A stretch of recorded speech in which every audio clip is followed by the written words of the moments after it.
हर हर महादेव। ओम नमः शिवाय। हिंदू धर्म में श्रावण मास का विशेष महत्व है। हर साल श्रावण मास के कृष्ण पक्ष की प्रतिपदा या पड़वा तिथि के साथ सावन का महीना आरंभ हो जाता है, जो कि पूर्णिमा तिथि के साथ समाप्त होता है। ये भगवान शिव का सबसे प्रिय माह होता है।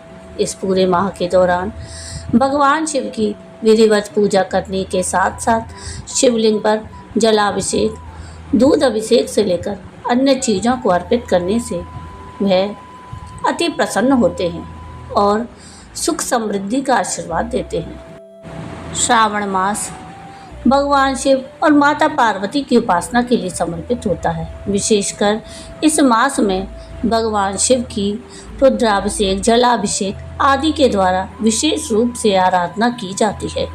आखिर क्यों इस पूरे मास में भगवान शिव की भक्ति और आराधना विशेष रूप से की जाती है, इसके पीछे क्या कथा है, वह आज के इस वीडियो में हम कथा सुनेंगे।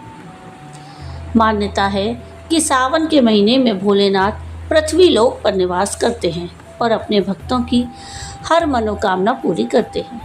इस दौरान पड़ने वाले सावन के सोमवार व्रतों का भी विशेष धार्मिक महत्व है। राधे राधे। ब्रजधाम चैनल में आप सबका स्वागत है। आज के इस वीडियो में हम श्रावण मास की तिथि और श्रावण मास का महत्व और इसकी पौराणिक कथा सुनेंगे। पंचांग के अनुसार श्रावण मास की शुरुआत आषाढ़ पूर्णिमा के अगले दिन अर्थात श्रावण कृष्ण प्रतिपदा या पड़वा तिथि से होती है। इस साल 2026 में सावन महीने की शुरुआत 30 जुलाई दिन गुरुवार से हो रही है। वहीं इस दिन का समापन पूर्णिमा के साथ होता है। पंचांग के अनुसार श्रावण मास की पूर्णिमा 27 अगस्त सुबह 9:08 से आरंभ होकर 28 अगस्त सुबह 9:48 तक रहेगी। ऐसे में श्रावण मास 30 जुलाई से लेकर 28 अगस्त तक रहेगा। सावन में पड़ने वाले सोमवार के व्रत का विशेष महत्व होता है, जिसे सावन सोमवार या श्रावण का सोमवार कहा जाता है। इस दिन भक्त अपने आराध्य शिव जी की पूजा करने के साथ व्रत रखते हैं। इस बार सावन का पहला सोमवार 3 अगस्त को रखा जाएगा। इस दिन शिवलिंग पर जलाभिषेक, दुग्धाभिषेक, धतूरा, बेलपत्र, गन्ने का रस आदि अर्पित करना लाभकारी माना जाता है। दूसरा सावन का सोमवार 10 अगस्त को होगा, तीसरा सावन का सोमवार 17 अगस्त को और चौथा सावन का सोमवार 24 अगस्त को मनाया जाएगा। आइए सबसे पहले सुनते हैं हम श्रावण मास की कथा। क्यों श्रावण मास में भगवान शिव की विशेषकर पूजा अर्चना की जाती है। शिव महापुराण में वर्णित है कि एक बार देवताओं और दानवों ने मिलकर सागर का मंथन किया, जिसमें उन्होंने मंदार पर्वत को मथनी और वासुकी नाग को रस्सी के रूप में इस्तेमाल किया। वे अमृतत्व की खोज में लगे हुए थे, किंतु अमृत निकलने से पहले सागर में से बहुत सारी अधिक खतरनाक चीज़ें उत्पन्न हुईं, जैसे कि हलाहल विष, एक ऐसा विष जो तीनों लोकों को पल भर में नष्ट करने में सक्षम था। उस विष को देखते ही देव, असुर सब लोग घबरा गए। कोई भी उसके पास खड़ा नहीं हो सकता था।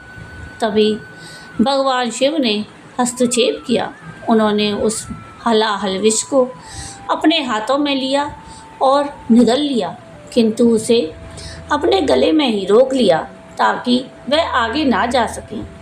उस हलाहल विष की जलन से भगवान शिव का गला नीला पड़ गया और इस तरह से भगवान शिव नीलकंठ कहलाए। देवताओं ने महादेव की गर्मी को शांत करने के लिए उन पर गंगा जल उड़ेल दिया। यह घटना श्रावण मास में घटी थी। यही कारण है कि जलाभिषेक और रुद्राभिषेक, जिनमें शिवलिंग पर जल और अन्य पवित्र पदार्थ अर्पण किए जाते हैं, इस मास में पूजा का सबसे शक्तिशाली रूप माना जाता है। श्रावण मास में अभिषेक करने का अर्थ है कि आप वास्तव में वही कर रहे हैं जो देवताओं ने शिवजी के लिए तब किया था जब उन्होंने ब्रह्मांड को बचाया था। श्रावण मास से संबंधित दूसरी कथा माता पार्वती की है। अपने पूर्व जन्म में सती के रूप में उन्होंने अपने पिता दक्ष द्वारा शिवजी का सार्वजनिक रूप से अपमान किए जाने के बाद प्राण त्याग दिए। उनका पुनर्जन्म हिमालय की पुत्री पार्वती के रूप में हुआ और शिव के प्रति उनका प्रेम कभी कम नहीं हुआ। इस बार भी वह शिवजी को पाना चाहती थी। माता पार्वती ने श्रावण मास में घनघोर तपस्या की और शिवजी को प्राप्त किया। इसीलिए कुंवारी कन्याएं श्रावण मास में विशेषकर अच्छा पति पाने के लिए शिवजी की आराधना करती हैं, ताकि उन्हें शिव के समान पति प्राप्त हो। और विवाहित महिलाएं अपने पति की दीर्घायु के लिए प्रार्थना करती हैं। सावन मास में भगवान शिव की कृपा पाने के लिए विधिवत उनकी पूजा करने का विधान है। हर सोमवार के दिन शिवजी का व्रत रखने के साथ शिवलिंग का पूजन करने से कई तरह के दुख दर्द दरिद्रता से निजात मिल सकती है। सावन सोमवार के दिन सुबह उठकर सभी कार्यों से निवृत्त होकर स्नान कर लें। इसके बाद शिवजी का मनन करते हुए व्रत का संकल्प लें। इसके बाद शिव मंदिर में जाकर शिवलिंग पर जलाभिषेक करें। जल के अलावा आप दूध, दही, घी, शहद, गन्ने का रस, शक्कर आदि से अभिषेक करें। इसके बाद बेलपत्र चढ़ाने के साथ ओम नमः शिवाय मंत्र का जाप करें। इसके साथ ही शिवलिंग पर फूलमाला, धतूरा, शमी पत्र आदि भी चढ़ा सकते हैं। इसके बाद धूप दीपक जलाकर शिव चालीसा और आरती का पाठ करें।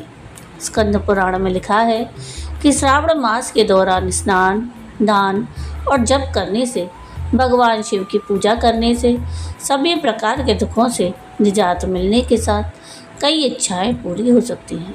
इसके साथ ही इस व्रत को करने से सुख शांति बनी रहती है और आध्यात्मिक उन्नति के साथ वैवाहिक सुख, संतान समृद्धि से लेकर उत्तम स्वास्थ्य की प्राप्ति हो सकती है।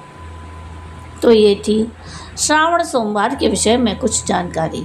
आपको आज का ये वीडियो कैसा लगा कमेंट करके ज़रूर बताइएगा। और अगर आपको आज का ये वीडियो पसंद आया हो तो प्लीज़ इसको लाइक शेयर ज़रूर कीजिएगा और प्लीज़ मेरे चैनल को सब्सक्राइब कीजिएगा और कमेंट में राधे राधे ज़रूर लिखिएगा। वीडियो पूरा देखने के लिए थैंक यू। राधे राधे।